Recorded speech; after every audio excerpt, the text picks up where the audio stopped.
teacher semua, selamat pagi. Oke, kita kembali lagi di pelajaran tematik hari ini, yaitu di tema 1, subtema 4, pembelajaran 1 dan 2. Nah, sebelum kita mulai, kita berdoa dulu ya anak-anak teacher yang hebat. Mari kita berdoa. Tuhan Yesus yang baik, terima kasih Tuhan atas cinta kasih-Mu kepada kami. Saat ini Tuhan kami mau belajar dalam Roh Kudus Tuhan yang manis yang bekerja atas kami, sehingga pelajaran yang disampaikan oleh teacher lewat video boleh kami pahami dan boleh kami mengerti. Terima kasih Tuhan Yesus. Amin.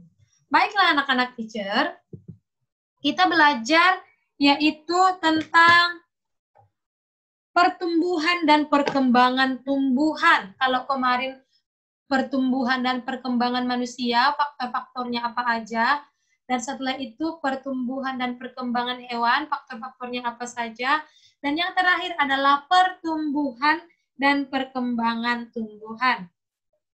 Nah, anak-anak teacher, setelah anak-anak menonton video pembelajaran ini, maka anak-anak akan memahami membuat kerajinan mosaik, kemudian menyelesaikan soal pembagian, melakukan permainan melompat, dan menerapkan sikap bekerja sama saat bermain dengan teman. Jadi supaya anak-anak paham tujuan pembelajarannya, silakan ditonton videonya. Buka bukunya halaman 143.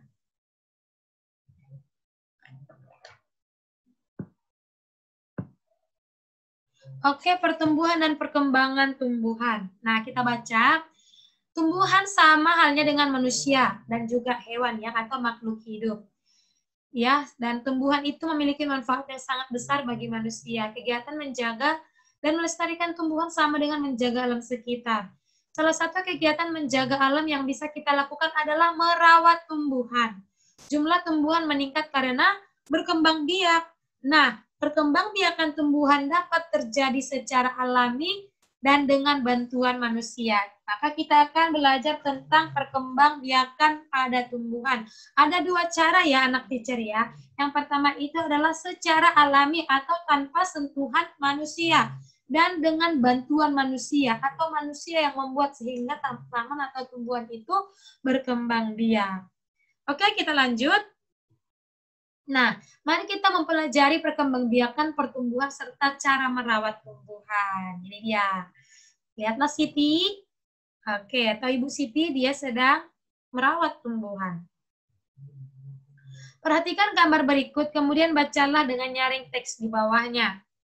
Nah, lihat di sini tanamannya berkembang biak dengan ada umbi, ada juga tunas, bahkan ada dari daun, ada juga nanti spora. Jadi banyak sekali cara berkembang biak pada tumbuhan. Kalau manusia hanya melahirkan, ya. Kalau hewan ada yang melahirkan, ada yang bertelur. Nah, pada tumbuhan lebih banyak lagi. Ada dari umbi, dari tunas, dari daun, ataupun dari spora. Itu dia. Tanaman sama dengan makhluk hidup yang mengalami pertumbuhan. Tanaman pun memiliki daur hidup dan cara yang berbeda dalam perkembangbiakannya. Ada tanaman yang mengalami perkembangbiakan secara alami, ada juga tanaman yang mengalami perkembangbiakan secara buatan. Nah, ini dia. Perkembangbiakan tanaman terbagi dua ya, anak-anak teacher. Satu yang alami, satu yang buatan. Nanti akan dijelaskan teacher apa yang alami, apa yang buatan.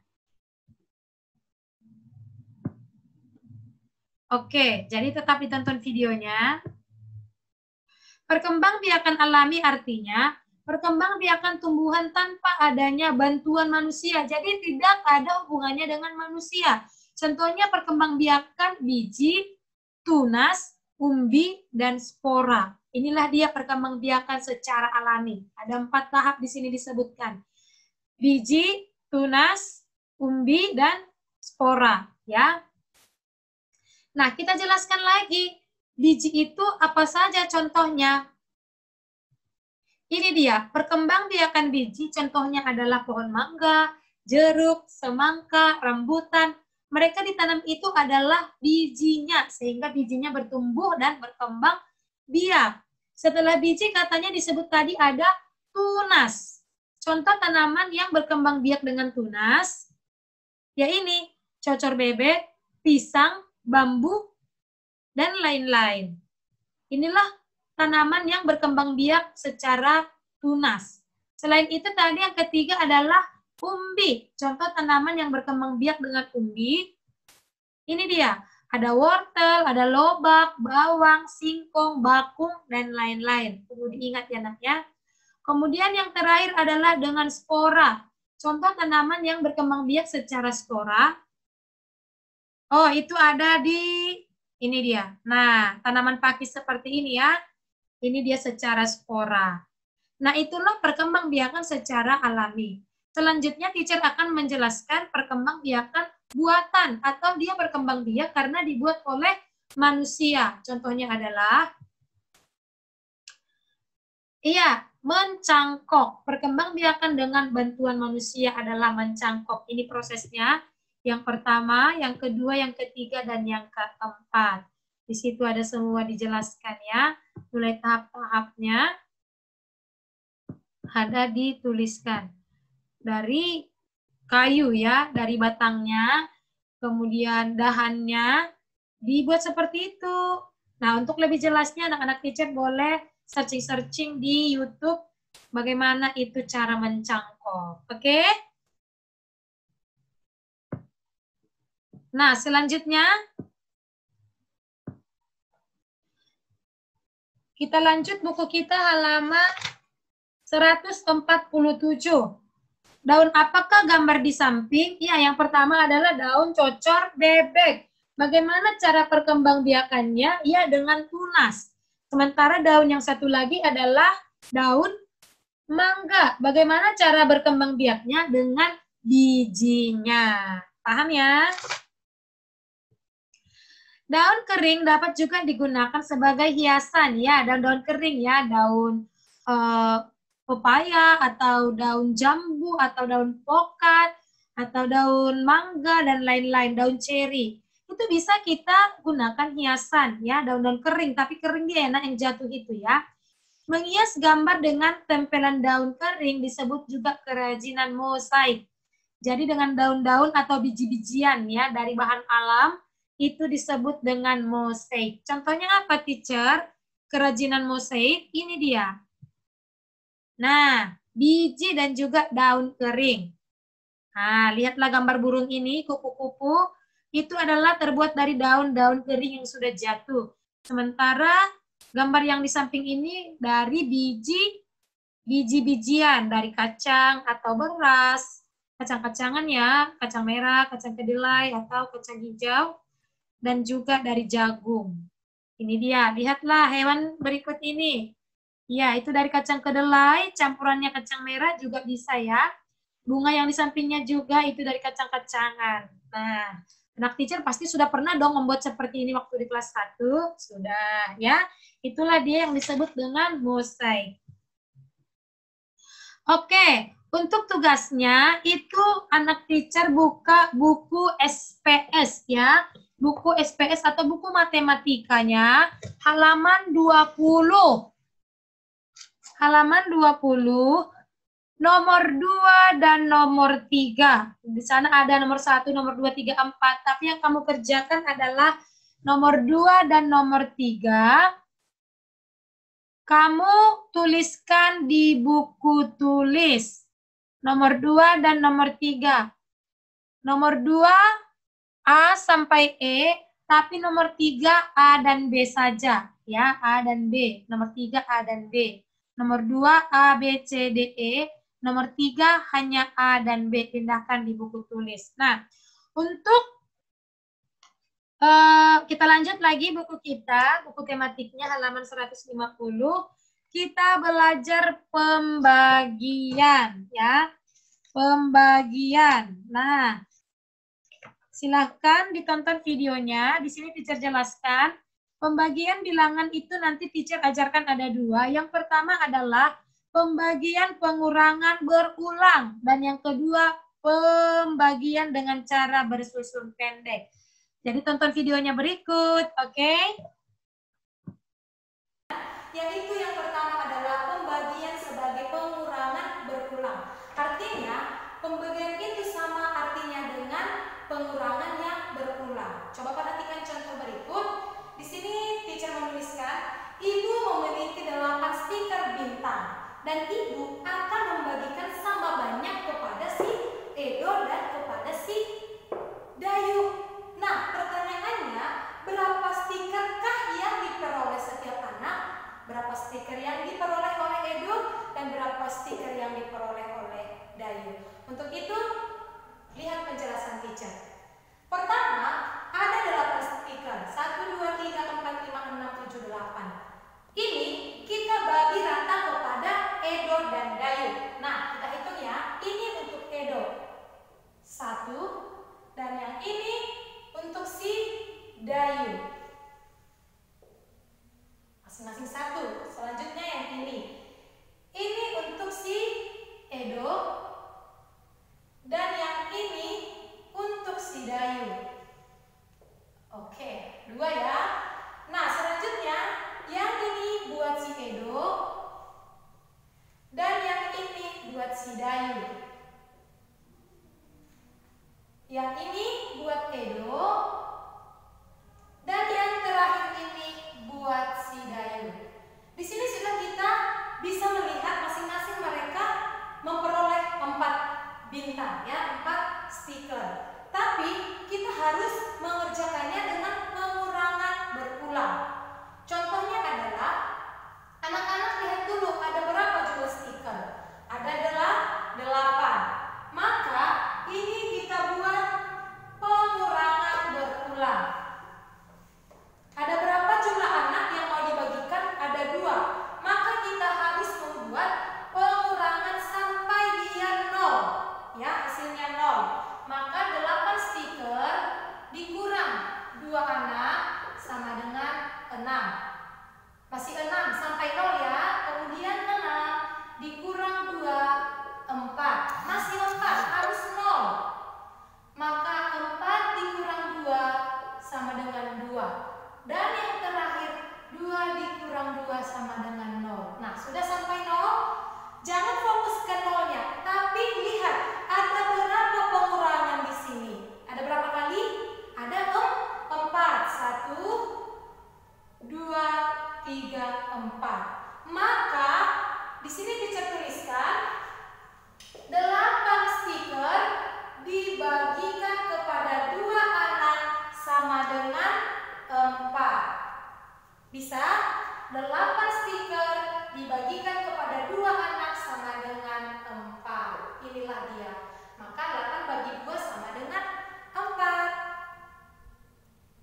Nah, yang kedua yaitu dengan cara pembagian dengan cara bersusun. Bagaimana teacher pembagian dengan cara bersusun? Perhatikan. Contoh 52 dibagi 2 karena angkanya sangat besar ya, puluhan. 52 dibagi 2, maka cara bersusun seperti ini. 52 ini adalah tanda bagi. 52 dibagi 2 titik-titik. Perlu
2 dibagi 4 itu tidak bisa. Kenapa? Karena 2 itu nilainya lebih kecil. Maka dia otomatis langsung 2 angka ikut yang di belakangnya. Sehingga nilainya menjadi 21 dibagi 4. Ayo 4 kali berapa jawabannya? Dekat dengan 21 ini. 4 kali 5, 20. Ya, 5. 5 kali 4, 20. Ya, ingat ini dikali tadi ya. 21 dikurang 20, 1. Turun 2. 12 dibagi 4 berapa? 3. 3 dikali 4, 12. 0. Maka 212 dibagi 4 hasilnya adalah 53. Oke?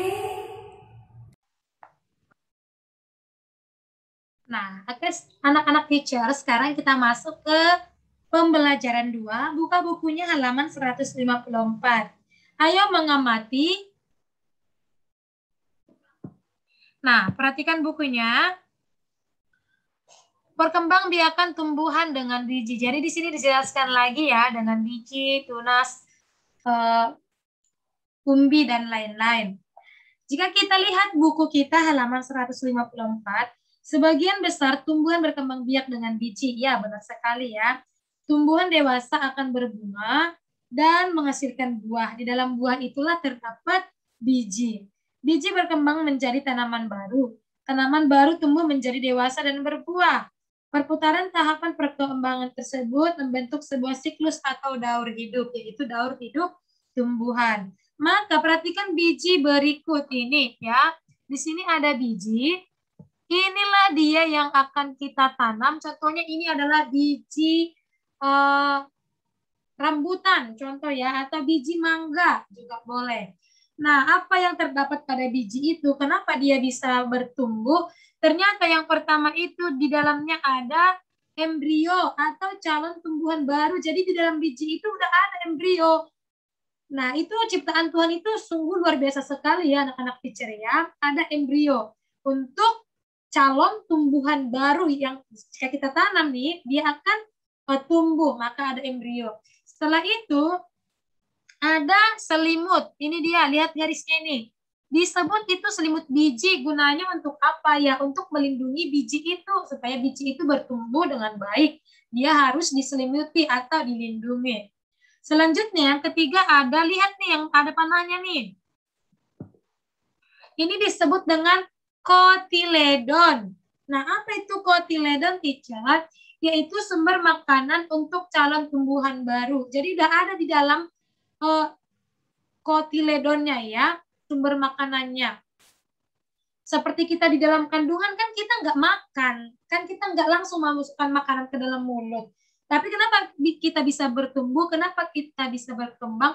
Ya karena asupan gizi yang melalui orang tua atau si ibu. Makanya ibu makan itu masuk ke kita juga. Walaupun kita di dalam masih di dalam perut, sudah ada asupan gizi di dalamnya. Begitu juga dengan tumbuhan ini ya. Waktu dia masih biji, ternyata sudah ada kotiledonnya. Sumber makanan untuk calon tumbuhan baru. Itu dia. Paham? Oke, teacher, kita lanjut. Nah, perhatikan daur hidup semangka. Ini ada di halaman 155.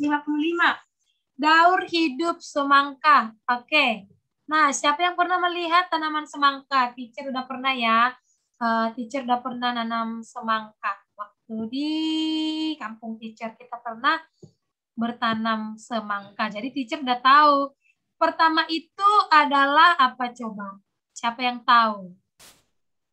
Iya, yang perlu dipersiapkan yang pertama yaitu biji buah semangka ya. Nih. Ini yang pertama nih, harus disiapkan. Nah, setelah itu tanamlah dia ke dalam tanah, maka dia akan tumbuh nih kayak kecambah gitu ya, daunnya masih tua. Setelah itu daunnya semakin banyak, dia bertumbuh. Nah, ini dia. Selanjutnya berbunga. Oke, dan yang terakhir bunganya berubah menjadi buah dan di dalam buah itu ada biji. Nanti kalau buah semangkanya udah tua, bijinya itu yang ditanam kembali. Jadi bisa kita susun daur hidup tanaman semangka seperti ini.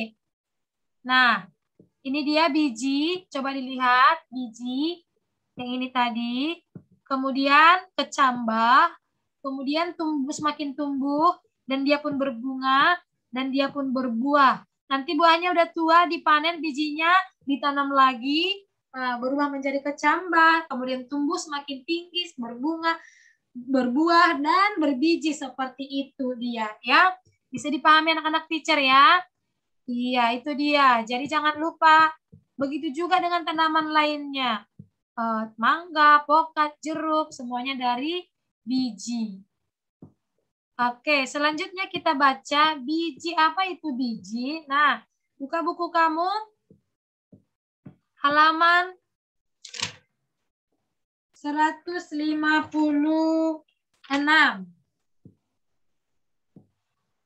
Oke, biji semangka yang sudah terpisah dari dagingnya akan menjadi benih semangka. Biji semangka ini memiliki cangkang keras serta memiliki fungsi dinding sel pada tumbuhan yang akan membantu proses pertumbuhan sehingga akan susah tumbuh jika langsung ditanam di dalam tanah. Nah, biasanya biji semangka ini direndam dulu dengan suhu 40 derajat, berarti panas ya, untuk merangsang pertumbuhannya bahkan sampai keluar tunas pertamanya. Nah, itu dia, bisa anak-anak teacher baca di videonya bagaimana supaya menghasilkan buah semangka yang baik. Selanjutnya, ada tunas kecil atau kecambah. Nah, ini dia proses pertumbuhannya ya. Kemudian dia berbunga, dan terakhir jadilah buah semangka.